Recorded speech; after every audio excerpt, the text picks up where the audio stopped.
So hello everyone, welcome back to my channel. So आज हम करने वाले हैं क्लास 8 साइंस का 4th चैप्टर, जो कि क्या है हमारा कंबशन एंड फ्लेम। वो किसके? By KV classes by Mansi. So आज हम क्विज करने वाले हैं उसके ऊपर। चलिए, हमने उसका क्वेश्चन से कर लिया है, हमने उसके चैप्टर कंप्लीट कर लिए। सो पहला क्वेश्चन बोला था outer most zone is flame. जो आउटर मोस्ट जोन जो जोन होता है, जो कि बहुत हॉटेस्ट पार्ट होता है, कौन सा कलर का होता है? ऑप्शन नंबर ए ब्लू है, option number B brown, option C black, option D yellow. So ये जितने भी आपको आंसर अगर पता है ना, तो आपको क्या कमेंट बॉक्स में आपको सारे क्वेश्चंस के आंसर बताने। अब बताना है कि पूरे टोटल मार्क्स में से आपको कितने मार्क्स मिले। ओके, कमेंट बॉक्स में आपको बताना है। सो इसका आंसर ब्लू हो जाएगा। ब्लू क्या होता है? हॉटेस्ट पार्ट होता है और आउटर मोस्ट जोन होता है फ्लेम का। दूसरा, which is the following is smoke free fuel. कौन सा ऐसा हमारा फ्यूल होता है जो कि स्मोक फ्री, मतलब ज़्यादा धुआं प्रोड्यूस नहीं करता है? A wood, B LPG, C coal, D charcoal. So इसमें से आपको बताना है। सो कौन सा होगा इसमें से आपका हो जाएगा वुड। वुड हो जाएगा। आगे, विच one of the following gas is use in combustion. कौन सा गैस आपका कम्बशन में यूज़ होता है, मतलब कम्बशन का प्रोसेस करने में कौन सा गैस उस वक्त यूज़ किया जाता है? हमें ये नहीं पूछा है। जब वो क्या बोलते हैं, जब वो बुझ जाता है, जब कैंडल क्या वो होता है, जब वो बंद हो जाता है, तो कौन सा गैस प्रोड्यूस होता है? Carbon dioxide. लेकिन जब हम कम्बशन करते हैं, उसमें कौन सा गैस यूज़ होता है? ऑक्सीजन होता है। ये याद रखिएगा, ये बहुत बड़ा आया है। आगे, the hottest part of the flame. जो हॉटेस्ट पार्ट होता है फ्लेम का, जैसे फ्लेम है ये कैंडल का, तो इसका हॉटेस्ट पार्ट कौन सा होता है? आउटर जोन होता है या इनर जोन होता है, या तो मिडल जोन, या none of this. So of course बाहर वाला जो एरिया होगा वो ज़्यादा हॉटेस्ट होगा फ्लेम का, इसलिए बाहर वाला होगा।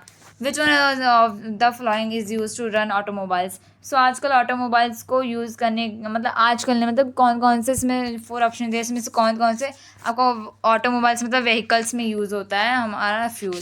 पहला सीएनजी, सी पेट्रोल। तो क्या होगा? सी वुड नहीं होगा, तो क्या होगा? पहला और दूसरा होगा ना। सो क्या हो जाएगा? Both A and B. D will be your right answer. आगे, which of the following is a combustible substance. कौन सा फॉलोइंग कंबस्टिबल सब्सटेंसेस है? सो देखा जाए कंबस्टिबल वो होते हैं जो हमारा हो सकता है। सो इसमें से हमारा आपका देखा जाए वुड हो जाएगा। वुड हमारा राइट आंसर हो जाएगा, ए हो जाएगा। आगे, 7th एलपीजी मीन्स, मतलब इसका फुल फॉर्म भी बहुत बार क्वेश्चन में आ चुका है, तो आपको अच्छे से याद करना है। एलपीजी का मतलब क्या होता है? Liquid petrol gas. नहीं, ये नहीं होता। आगे, लिक्विफाइड पेट्रोलियम गैस। हाँ, ये होता है। लिक्विड पेट्रोल गैस, मतलब ये सारा अब नहीं होता, ये होगा लिक्विडफाइड पेट्रोलियम गैस। तो हमारा बी ऑप्शन राइट आंसर। आगे है the amount of heat energy produce on a complete combustion of 1 kg of fuel of is call.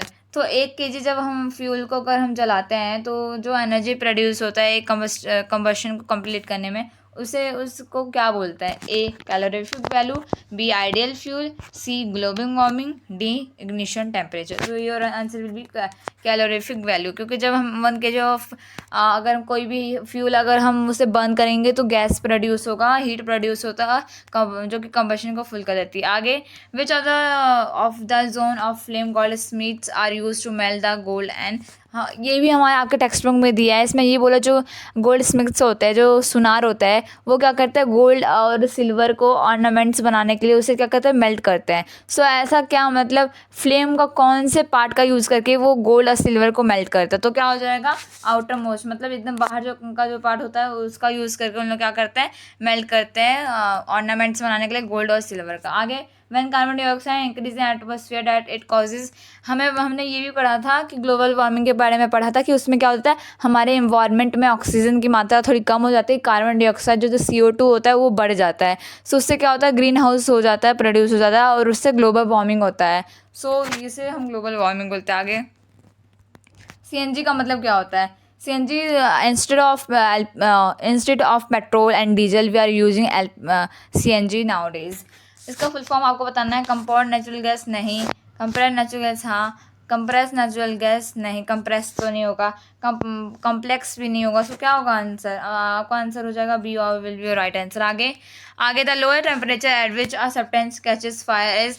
इसमें बोला एक लोएस्ट टेम्परेचर होता है, मतलब ऐसा टेम्परेचर होता है, लोअर टेम्परेचर होता है, बहुत कम टेम्परेचर, जिस टेम्परेचर में जाके कोई सब्सटेंस क्या करता है? फायर को कैच कर लेता है।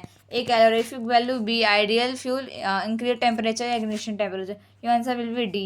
डी ignition temperature होगा आपका राइट आंसर.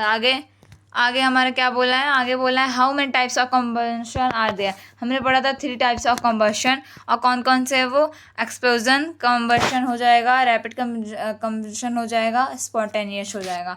सो आपका राइट आंसर हो जाएगा D will be right answer. आगे है chemical process in which a substance react with oxygen to give heat and set to be. एक केमिकल प्रोसेस होता है जिसके अंदर कोई भी सब्सटेंस क्या होता है, ऑक्सीजन के साथ रिएक्ट करता है और हीट को प्रोड्यूस करता है, उसको हम कंबशन बोलते हैं. और ऐसे सब्सटेंस जो ये होते हैं उन्हें हम कंबस्टिबल बोलते हैं. आगे हमारा द टेम्परेचर ऑफ पेपर, जो हमने पढ़ा था इग्निशन टेम्परेचर के बारे में. सो जिसका लोएस्ट टेम्परेचर, जो इग्निशन टेम्परेचर मतलब होता क्या है, लोएस्ट टेम्परेचर. तो पेपर का टेम्परेचर बहुत लोएस्ट होता है, इसलिए वो फट से क्या करता है, वो आग लग जाता है उसके अंदर. अगर आप पेपर को कैंडल के सामने लाओगे तो तुरंत पेपर में आग लग जाएगी. क्यों? क्योंकि उसका इग्निशन टेम्परेचर बहुत कम है, इसलिए वो फटक से अब क्या कर रहा है, वो आग पकड़ ले रहा है. तो क्या होगा, लोएस्ट हो जाएगा. So A will be your right answer. और तो आगे देखते हैं, आगे नहीं है, बस इतना ही था. That's all for today. I hope you enjoy today's video. बस 15 क्वेश्चन था. 15 क्वेश्चन में से आपको बताना है कि आपको कौन कौन से क्वेश्चन समझ में आए हैं, और आपको 15 में से कितने मार्क्स मिले ये भी आपको बताना है. कमेंट बॉक्स में आप बताइएगा how many marks you got from 15 marks. That's all for today. Bye. Thank you.